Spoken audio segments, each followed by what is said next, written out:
Hi అండి, I'm doctor Brahmandar Reddy. Dandruff అనేది చాలా కామన్ నవడేస్. ఎలా ట్రీట్ చేయొచ్చు, లేకపోతే దీంట్లో స్టేజెస్ ఏంటి, లేకపోతే దీంట్లో టైప్స్ ఏంటి, అది కొందరికి ఎందుకు ఎఫెక్ట్ అవుతుంది అనేది మాట్లాడుకుందాం. సో డాండ్రఫ్ అనేది ఇప్పుడు తలలో మనకి ఆయిల్ సీక్రెషన్స్ అనేది ఉంటాయి. అది ఎప్పుడైతే ఎయిర్కి ఎక్స్పోజ్ అవుతుందో అది దాని మీద ఫంగల్ యాక్టివిటీ ఉండేసి డాండ్రఫ్ కింద కన్వర్ట్ అవుతుంది. సో ఫర్ సమ్ పీపుల్ అంటే కొందరికి తలలో ఫంగల్ యాక్టివిటీ ఎక్కువ ఉండి సీబం ఎక్కువ తయారైతే మట్టుకి డాండ్రఫ్ ఎక్కువ వస్తుంది.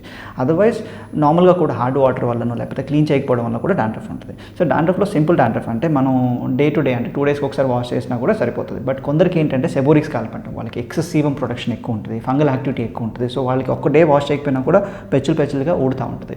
సో అదే అంటే సెబోరిక్ స్కాల్ప్లో ఉన్న వాళ్ళు ఏం చేయాలంటే they have to wash almost 5 times a week, 6 times a week, and that to with the prescribed shampoos అంటాను.